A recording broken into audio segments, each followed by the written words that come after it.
Hey, what's up, folks? So today, new project. I had this old Jeep TJ Limited bike sitting in my shop. It's been there for the longest time.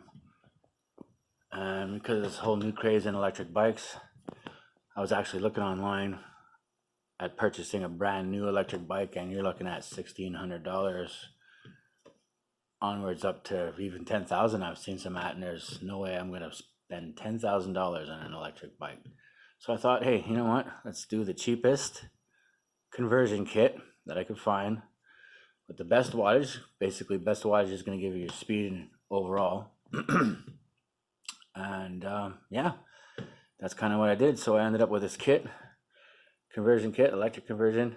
Comes with a electric motor. I'll show you all the parts in a bit. The little controller up there, and then right on the handlebars is a little thumb mechanism. Now you can choose between the thumb or the grip twist. But yeah, this kit here specifically cost me about $210 plus tax. It came out to $240. You also have to remember there's a battery that's needed for it. Okay, that was another $120 straight across. I have a pouch coming, which is going to hold the battery and this controller. That's going to be here on Monday. That was another $35. So I don't know what we're total at yet, but it's been a few $100, and this, to be honest, is the cheapest that I've found. Because a lot of these conversion kits, you have a little bit more wattage, 500 watts, but you're looking at $300, $400, $500 for the conversion kit. And also, what I would recommend, if you're looking for something like this, to be honest with you, look for the kit that has the hub. That's what I would suggest. So I'm going to have one for the front. Sometimes you can get one for both front and rear, then you have four-wheel drive action.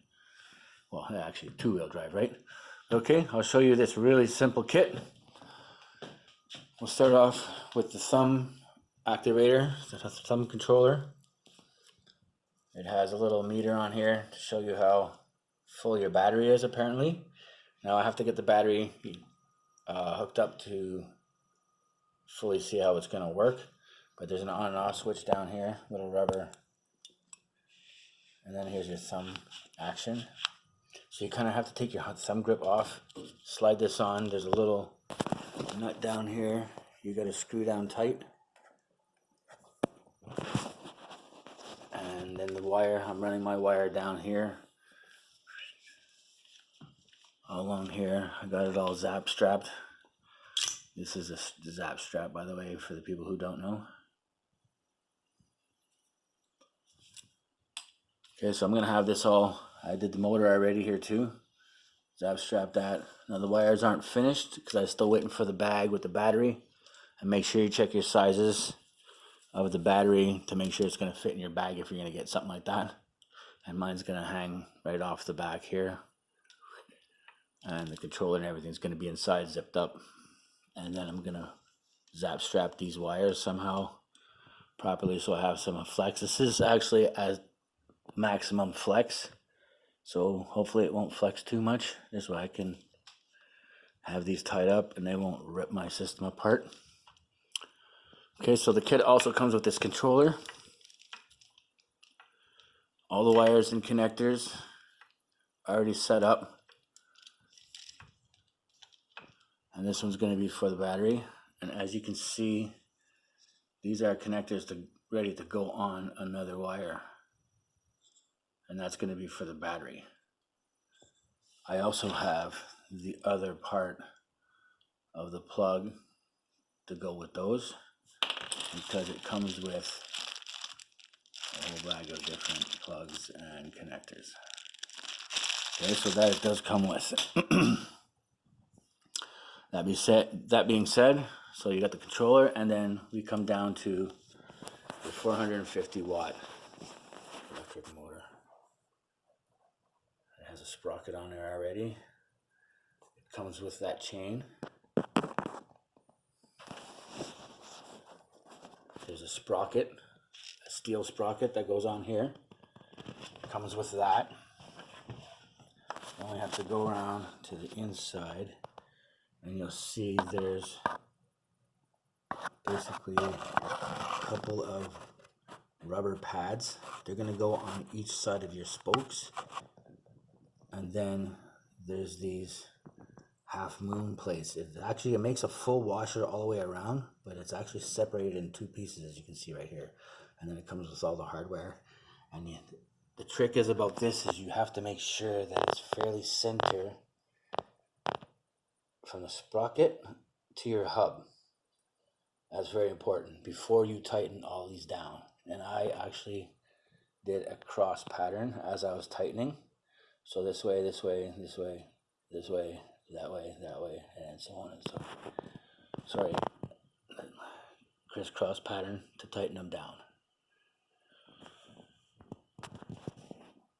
Okay, now that being said,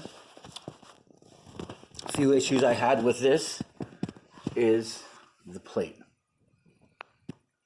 As you can see, I had to mark it, move it, mark it, move it, and basically adjust it. I also had to smash the angle of this plate down so that the sprocket on the inside fits in line with this sprocket right here.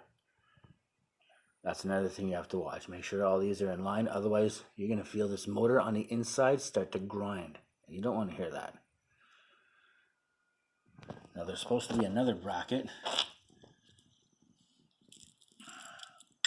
set up on here, but technically the way this is supposed to be set up was one is supposed to be right here, and this one is supposed to be up here. But in order to fit that on this bike, that has to be somewhere over here. And you say, well, why can you do that? Well, I don't want to go out and buy extra parts, so I'm working with what I have.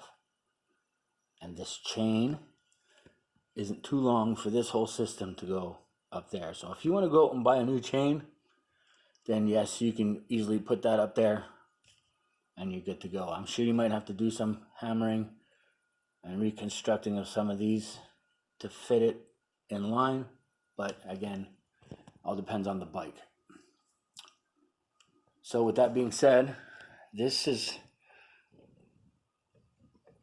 pretty stable. Like, there is no movement whatsoever in this.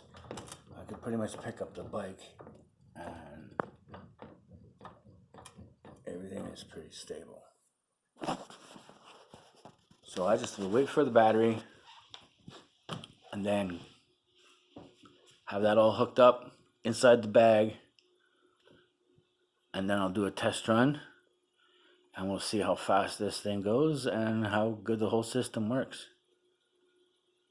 Thanks for watching, and please subscribe.